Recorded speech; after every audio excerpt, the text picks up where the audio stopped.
Yeah, ellipses are egg shapes. So they're almost a circle. A perfect ellipse is a circle.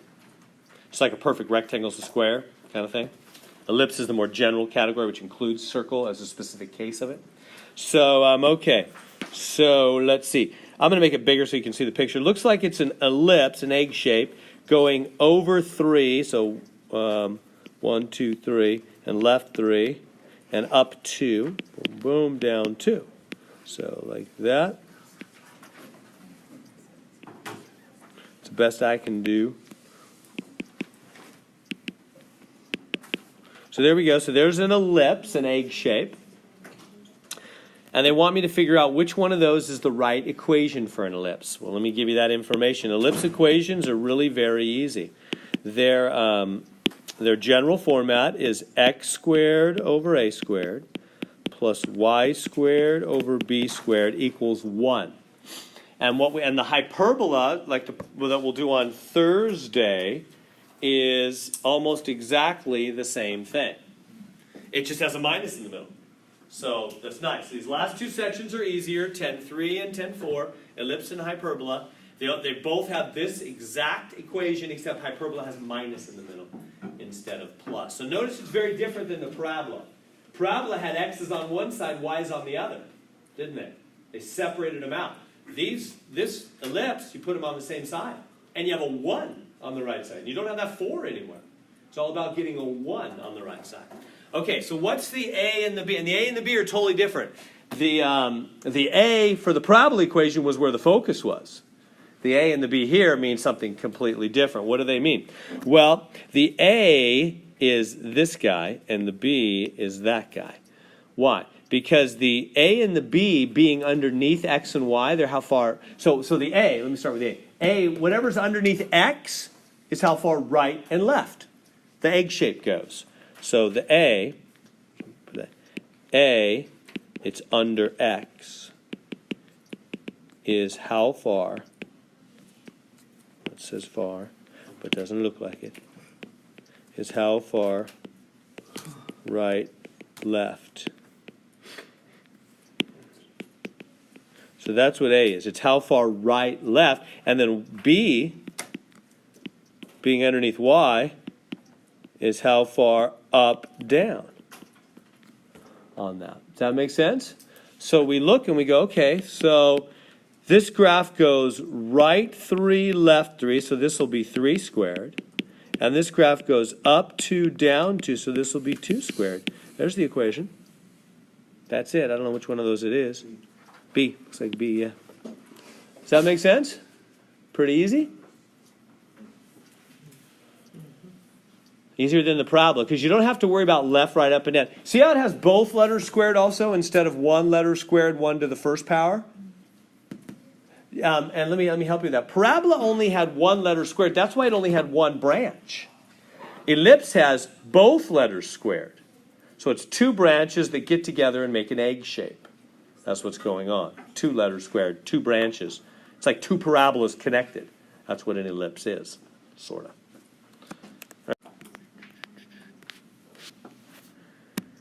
Okay, so here we go. So now they're giving me an equation, x squared over 49 plus y squared over 16 equals 1. And they want me basically to, I'm going to graph it, because if I get the picture, I can answer all their little questions. So basically, let's try to graph this thing. So what does the 49 mean? It's got to be 7 squared. Yeah, because you basically just root this number. Because it's 7 squared. You're right, that's a good way to think of it. Either root it or just say, what is it squared? It's 7 squared, and this one is 4 squared.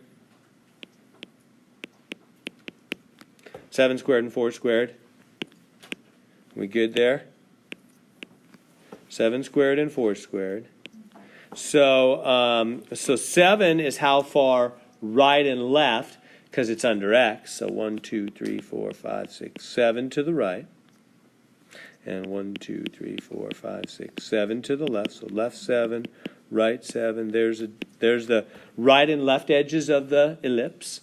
And then whatever's underneath Y, 4 squared, up 4 and down 4. So there it is. There's our ellipse. Like that. Isn't that good? Now, they're asking me, what are the coordinates of the vertices? Now, what do they mean by the vertices? The verticals? Vertices mean, let me write it, it's those two. This is over 7, up 0, back. So it's just those two. It's not the other two. So let me write Y. The vertices are the longest edges. So we call, and this one is wider than it is tall. Sometimes the ellipses are taller than they are wide. Sometimes they're wider than they are tall. Whichever direction is bigger is called the major axis. So in this graph, the x-axis is the major axis, and the y is the minor axis. So the bigger direction we call the major axis. So the vertices are on the longest or major axis edges. Does that make sense, what we're talking about? So when they say vertices, they don't mean all 4 points. They don't mean all 4 edges. They just mean the 2 longest edges. So in this case, it's right after. If the parabola was, if the ellipse was taller than it is wide, then it would be the top and the bottom, would be the vertices. They're always the edges on the major axis, the longest edges. Got it. Good, got that. Now finally, the foci, which is just plural of focus. There's 2 focus points.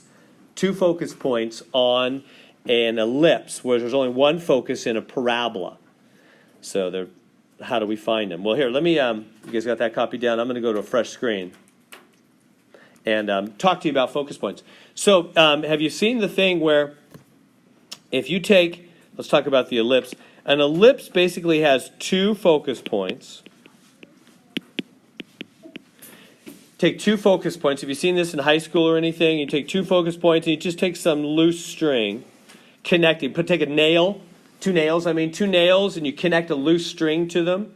And then you take a marking pen, and you're going to have to imagine, because I didn't bring any of these things with me. And if you take a pen and you put it right here, and you stretch the string till it's tight, and then begin drawing. Can you picture what's going to happen? So I stretch the string tight as far as it'll go, and then I put my marking pin right here, and then begin drawing, just holding the string tight as I draw. What'll happen? I'll go this way, and I'll go this way, and then come to the other side, I'll go this way, and guess what I'll get? Well, I'm a bad drawer. But I'll get an ellipse. That's what an ellipse is. It's what you would get if you took 2 focus points, 2 nails with a string attached, and you pulled the string tight and drew around the edge, holding the string tight, right? You don't come in, because then the string would be loose. No slack in the string. You hold the string tight, pushing it as far as it can go, all the while you're drawing.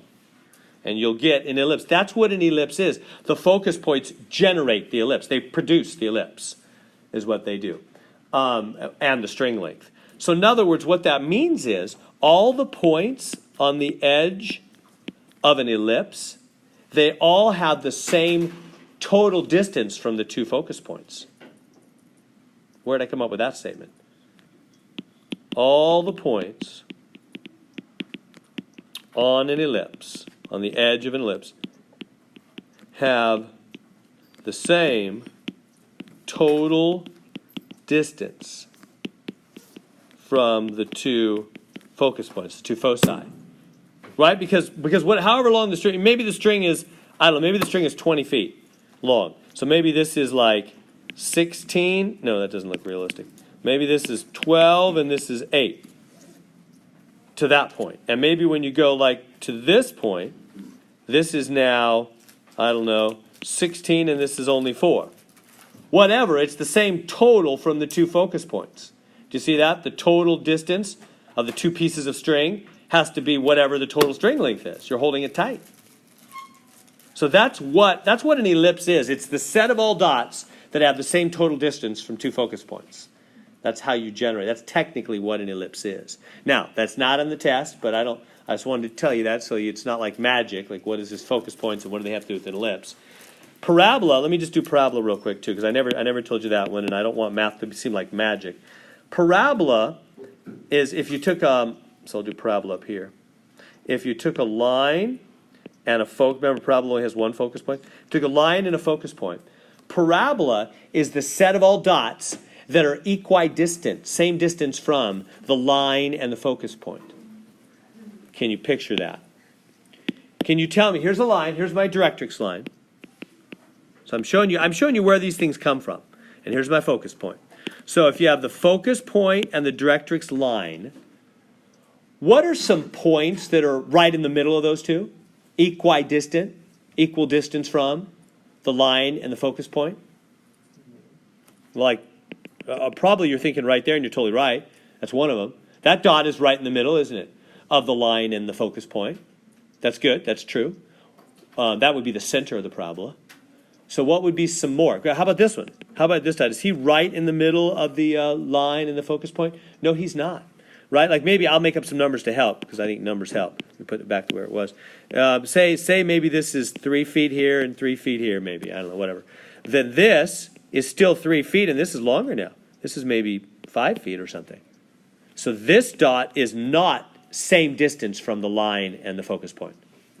He's not. So he's not on the parabola. What would you need to do then? The other one's good. Well, you would need to start coming in a little bit, wouldn't you? Like that. See, this might be 5 and 5. That dot might be same distance from the line and the focus point. All those others, right? That's how you generate a parabola. That's what a parabola is. Remember, so the two distances are equal. Not same total. Not like the parabola or the ellipse, which had 12 and 8, same total. 16 and 4, 20, same total. Parabola is different.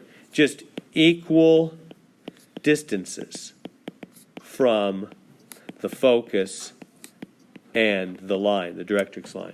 5 and 5, 3 and 3, whatever. It's all these dots that are equidistant, the right same distance from the focus point and the line.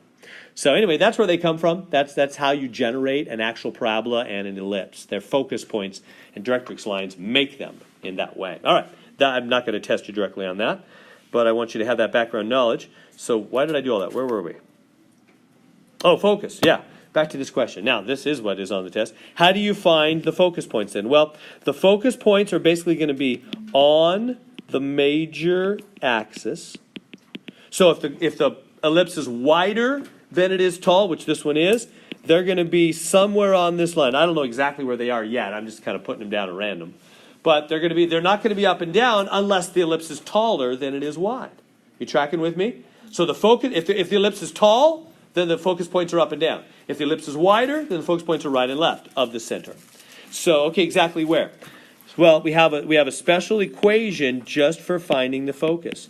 We call it the focus equation. It might look familiar. It's the Pythagorean with a minus. Pythagorean with a minus, and C is the focus point. C, not A and B, but C. Let me just kind of here. Let me rewrite it. Where we got a little more room. So it's A squared minus B squared is C squared, and the C is the focus point. So in these equations, C is your focus. So you got to get used to that. It was A for the parabolas, wasn't it? It's C is the letter they always use for these guys. Okay, so what's the A squared and the B squared? Well, you know the A squared, 49, B squared, 16. 49 minus 16 is C squared. What is that? 33 is C squared. So C is the root of 33. Is that too quick? So even though there's 2 points, it's still one answer. Well, no, it's right root 33, And left 0, and left root 33. Yes, root 33 is how far from the center to the focus points. So right and left root 33, whatever that is. That's where the two focus points are. They want coordinates like that. So root 33, 0, negative root 33, 0. They want both those with a comma in between. They want the coordinate components. Right, just like that. Is that good? Y'all okay with that? So it's the Pythagorean theorem with a minus. It's the Pythagorean theorem with a minus. Now, when we get to the next section Thursday, the hyperbola, the last section, all these equations are the same. It's just all the signs are reversed. So the main equation will have minus in the middle, and this one will have plus in the middle. It'll be the exact Pythagorean theorem. It's just going to reverse them, both. That's what it's going to do. So is everybody good with that? See how I found the focus points then? All right, let's try one.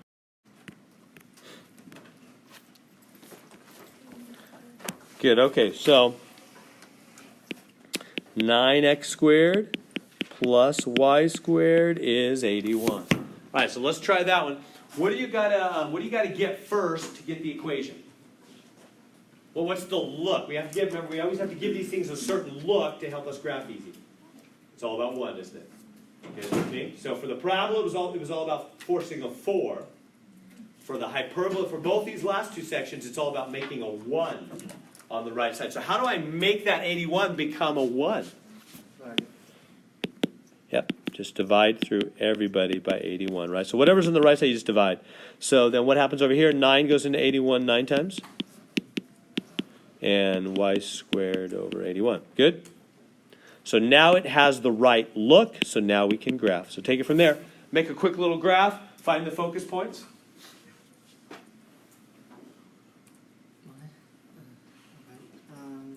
It might help you to make this 3 squared, 9 squared, right?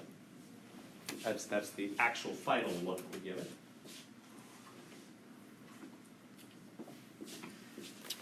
Take it from there.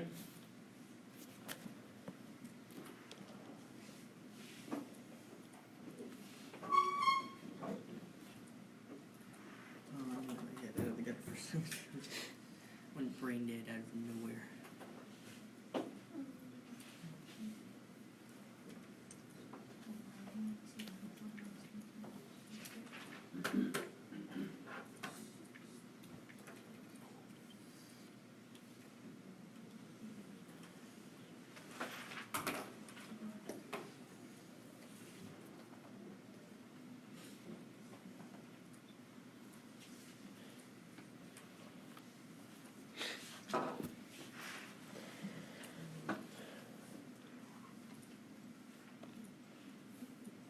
You're doing good, getting a good picture there. So I'm going to kind of get this out of the way and put the picture up here, I guess. There's never a negative C. No. Well, it's positive and negative because you root it. Let's see. Okay, so it's right and left 3. 1, 2, 3. 1, 2, 3. And it's up and down 9 because whatever's underneath y is up and. Oh, I know what you mean. Yeah, I'll explain. Oh, yeah. I'll explain. Wait, 1, 2, 3, 4, 5, 6, 7, 8, 9. 1, 2, 3, 4, 5, 6, 7, 8, 9. Yeah, no, Mano, your question is a very good one. That's exactly the issue we need to talk about. Basically, the short answer, which I'll explain long in a second, is you put the bigger one first, no matter where it is. Okay. Put the bigger, because you always want a positive. Yeah, there's no such thing as a negative C. You're right. So anyway, so good so far. I'll explain all that, but good so far. Plus 3, it goes up 9, down 9. So, and right and left 3. Good, because whatever's underneath X, yeah. So let me start to help, because, let me start to help. I'll start helping now. No, let me start to help with this particular right, left, up, down thing. This is where it gets confusing. Just remember, don't sweat the A and the B so much. Just think this way. Math Excel gets really detailed about A and B and all that. They make it hard. Just think this. Whatever's underneath X has got to be right, left. Because the X is right, left. Call it A, call it B, call it Joe. Whatever. If it's under X, it's right, left, isn't it? If it's under Y, it's up, down. So it's 3 right, left. It's 9 up, down, because 9's under Y. 3's under X. Good so far? Major axis is up, down, so my focus points are going to be up and down, aren't they? It's going to be somewhere up here and somewhere down there, right? They're always on the major axis, aren't they? Okay, now, what's the focus equation? A squared minus B squared is C squared. That's how we find the focus points. Now, here's where Math Excel gets, I think, very confusing on the Show Me an Example button. Because they make this big deal. They go, well, if the graph goes up and down, then you call this B and you call that A. But if the graph goes right and left, this is A and this is B. Yeah, okay, they're right, but that just gets, to me, I don't think well that way, and I think that's confusing. Here's a much simpler thought. Just think this way. Look, I've got to subtract two things. And it's going to equal C squared, which is always positive because it's squared. So if you're going to subtract two things and it's going to come out positive, you got to put the bigger one first. Call it whatever you want. A, B, or Joe. Whatever. So don't sweat. When I wrote A squared minus B squared, I did not always mean this is always A and this is always B. No, they can switch. When do they switch? Well, really, A is the bigger one. But I would not memorize all that. It's just too much detail. It's just too much. For me, I have a bad memory. I would just say, well, look, they're subtracting. You got to put the bigger one first when you subtract, and the answer comes out positive. So who's the bigger one? 9 squared. So this is 9 squared minus 3 squared. So that makes sense. That confuses students a lot. Not just that, but in a minute we're going to turn it around. It's going to be in a weirder position. I mean, this one's a little more obvious, but it's going to get more tricky. This is exactly something that stumbles people a lot. So is everybody hearing me in that? Especially if you click on the Show Me an Example button, they do a lot of tricks with A and B, and they're moving them all around. It's almost like a shell game. It's hard to follow. This is way easier. Bigger ones got to go first when you subtract two things, right? Again, it's more tricky in a minute because they'll make one of these a variable. It won't be so obvious as this. So always remember, the A and the B are interchangeable. A is not always underneath X. Just the A is the bigger one. Bigger one has to come first. Okay, so what do you get? 81 minus 9 is C squared. What is that? I don't know, 72? C squared. Root it. So the root of 72, you got to clean that up. 2 times 36, so it's 6 root 2. You good with that? Remember square roots? Use your calculator. Root of 36 is 6. 6 root 2. So that means, what's the coordinates? This is over 0, up 6 root 2.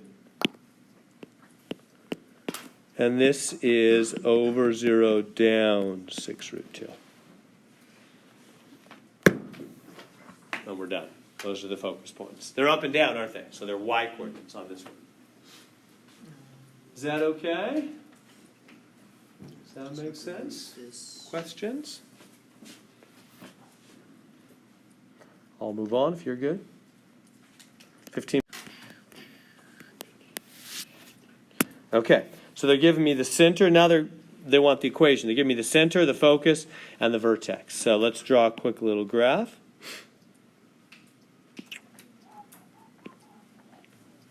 Center 0, 0. Focus point is 0 minus 8. So there's the focus point. 0 minus 8. Which means there's another focus point where? If one of the focus points is down from the center, the other must be up from the center, huh?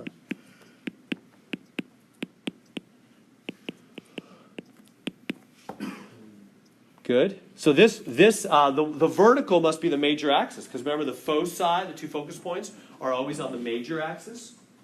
So this ellipse must be taller than it is wide. We know that, don't we? Because the major axis is the vertical. Okay. Now a vertex, that's 0, 10, so that'd be right here. Notice how the focus points are always inside the shape, just like for the parabola. Focus points are inside the egg shape, right? Where's the other vertex? Must be negative 10.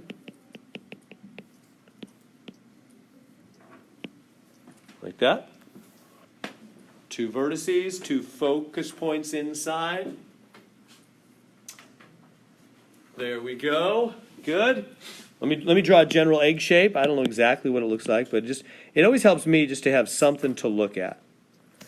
So there we go, something like that. I don't know exactly how wide it is, but I know it's taller than it is wide. Hits those vertices on the edges, right?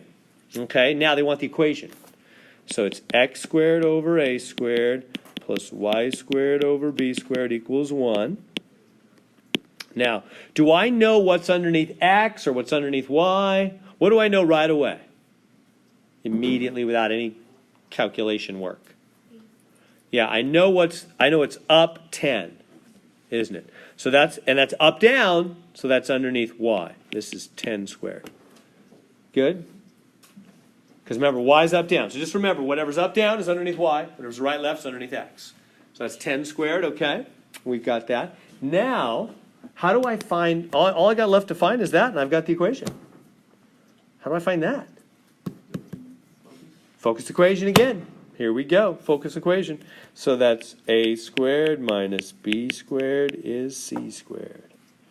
All right, so let's do it. So a squared minus b 10 squared is c squared. What's c? 8. C is 8. C is 8. Good?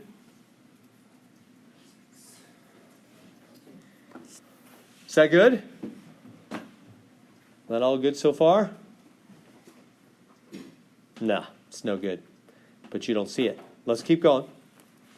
It's garbage. I've told you about it, but you didn't understand me. I'm not trying to be sarcastic, but I'm trying to say, think about what I've said. Think something's wrong with that. That's the very mistake I said 5 minutes ago. Lots of people make. I'm doing it. What's wrong with that? You have to do the powers? You put the bigger number on 8. The bigger number has to be in the front when you start. Well, how do you know which one's bigger? You tell me. Is this thing taller or is it wider? Which one's bigger? Taller. This is the bigger one. Now, I know it's confusing. Yeah, but you put A here. Remember, I said that's just interchangeable. A is not always, and I know that's what's confusing, so I'm specifically trying to help you with it. It's exactly what confuses people. Really, sometimes B is over here, and sometimes A is over here. So if I don't, maybe it would help you. Maybe you think different than me. I'll tell you the rule. I don't like too many rules. I get sick of too many rules. But maybe it would help you. A is the bigger. So if I just, that is the rule. A is the bigger. So maybe that would help you. A is the bigger. That's what Math Excel says. And so the up-down is the bigger. So A in this one is what's under Y. And B is what's under X. So maybe I should say it that way. Not everybody thinks like I think. I don't like rules. I just like to feel my way through the problem. But maybe a rule would help. A's the bigger. A's the bigger. So A is actually what's underneath Y. So this is backwards, and it will totally give you the wrong answer if you get that switched around. So A is here. And that'll change what. Now it's correct. Everybody see that difference? So yeah, maybe I should say the rule. Not assume everybody thinks the way I think. A is the bigger. A is the bigger. So A can be underneath X or Y. A is the bigger. So in this case, that's Y. So this is 100 minus B squared is 64. So I'm kind of running out of room here. So I got to solve. So 100 minus B squared is 64. Got to solve this thing for B. So subtract 100. Minus B squared is minus 36. Divide by negative 1. B squared is 36. B 6, huh? So 6 squared, there's the equation. So the equation is x squared over 6 squared plus y squared over 10 squared is 1. See how the x came out smaller? Like we knew it should. So the A is the bigger. So maybe I should have been saying that all along. A is the bigger. A is always the bigger in the equation. Because A comes first in the subtraction. It's got to be the bigger, doesn't it? So the A can be under Y. It's under the bigger. Good? That good? So that one stumbles a lot of people on the exam. I don't know if that particular one's on the exam or one like it, but I remember over the years, like half the class will miss it. We'll miss that question and reverse the A and the B. So it really gets people. So make sure, take note of it. If possible, get less than 10 minutes. All right, let's try that one. Center 0, 0, vertex 0, 7. So it's always good to start with a picture. Center 0, 0, vertex 0, 7. This is probably our last one that's centered at 0, 0. 3, 4, 5, 6, 7. They're going to start moving them on us. 0, 7 is the vertex. Like that. They want the equation. Yeah, want the equation. So this one up, down, or more right, left? Taller or wider? Do we know? We do know. The vertices, what they call the vertices, the vertex, is always on the larger direction. So it's taller. This one's taller. right? So that's taller. So this other one must be down 7. And it must be some kind of egg shape like that. I don't know exactly how wide, but it just helps me to have something to look at. Okay, so now start drawing your equation. X squared over a squared plus y squared over b squared. So maybe we'll use Math Excel's rule now. The a has to be under the bigger one. So that might be right, or you might need to switch them. The a is under the bigger, right? The a is under the bigger. So which one's a under? Which one's bigger? Is it taller or is it wider? This graph is taller. So a is under y. A is the bigger one. A is the bigger, so it's the other way, isn't it? A is under y for this one. Is that good? Okay. All right, so we got the A. The A is 7 squared, huh? That's the up-down. It's the bigger. So find the B. Well, they gave me the B. There's right there. 3. I'm done. Oh, that was easy. They gave me B. B is 3. Do they want the focus points? This question? If they do, it'd be easy, right? A squared minus B squared is C squared, so that'd be 7 squared minus 3 squared is C squared. I'm going to go dot, dot, dot, go on to another question. If they ask for the focus points, you could find them easy, right? Now that we have A and B, it'd be easy. The equation of the ellipse. So we got it? Is that okay? Now I move on? Am I going too quick? Everybody see? So A's the bigger. A's the 7 squared, and they just told me straight out B is 3. All right. They're going to start moving them from this point forward. Okay, so they're giving me, I'll just draw the picture here a little bigger. Over 3 down 1. Right there is the ellipse, and it's going over to 7, looks like. I'm looking at the picture. It goes over 4, 5, 6, 7. Puts a dot right there. And to -1. Dot right there. And dot there. And a dot there. Okay.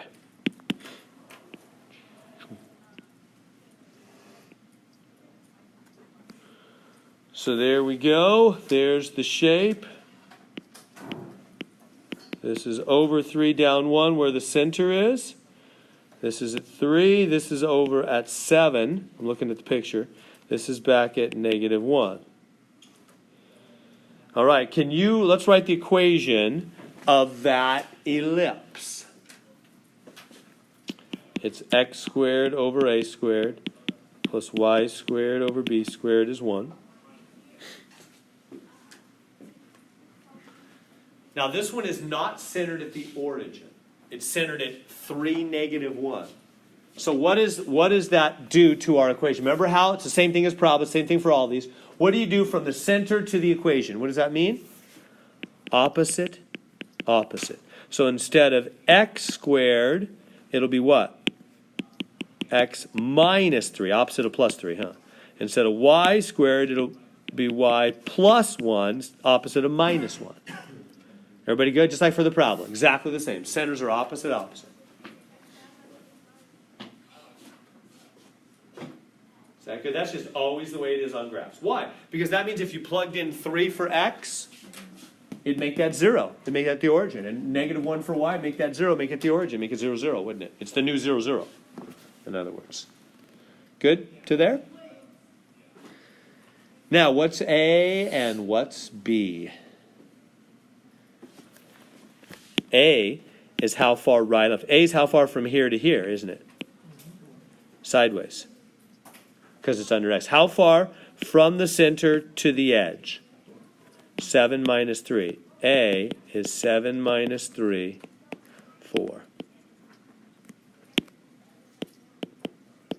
So A is 4. So this is 4 squared. And what's B?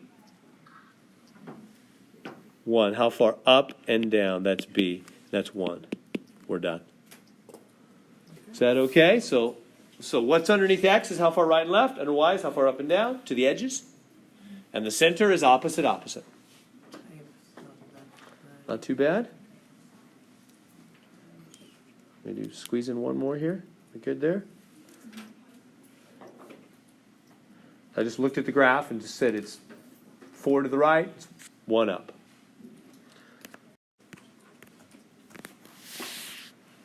Okay, so there we go. So first off, what's the center of that ellipse? One. Yeah, opposite. 1, -4. 1, -4.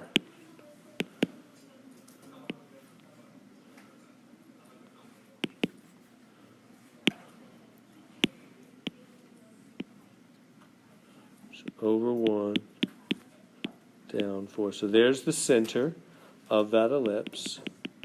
Over 1, down 4. And from that center, over 1, down 4, how far right and left does this ellipse go? To the edges right and left. This is 7 squared. So it's 7 to the right. 1, 2, 3, 4, 5, 6, 7. So you start at 1, you go 7 to the right, you're at 8, huh? And you go 7 to the left, you're at -6.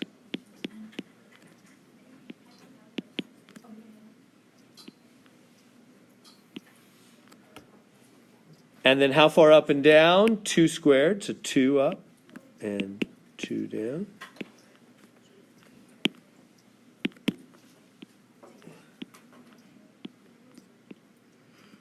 So there it is. So that's up 2, down 2, right 7, left 7. It's going to ask us for the coordinates of the focus points and the vertices. Let's find the vertices. Let's find this. The vertices are just the longest edges, huh? So I just need the right, left. So what's the coordinates of this point here? This is often kind of difficult for students, so let me help. The easiest way is just to take the center point and just keep adding and subtracting to the coordinates of the center. Okay, from the center to here, it's right 7, isn't it? So that means just add 7 to the x-coordinate, 8, -4. Does that make sense what I did? Just add 7 to the x-coordinate. And then, to go left, you subtract 7. And so that'll be -6 -4. So those are the two vertex coordinates. Lastly, let's find the focus points. So what's the focus equation? A squared minus b squared is c squared. So you got to put the larger one first. 49 minus 4 is c squared. 45 is c squared. Good to there. Root it. 45 is 5 times 9, so root the 9. 3 root 5. C is 3 root 5. So what do I do with the 3 root 5? The focus points are going to be on this major axis, aren't they? They're going to be right and left. They're always in the big direction. So it's going to be right, 3 root 5, and left, 3 root 5. So that means you take the center, so here's the focus points. We'll wrap up with this. Take the center, which is 1, add 3 root 5, -4, and subtract 3 root 5, -4. And we're done. Does that make sense? I just took the center point, 1, -4, and I went right 3 root 5 and left 3 root 5. I added and subtracted 3 root 5 from the x-coordinate of the center to find the two focus points. All right.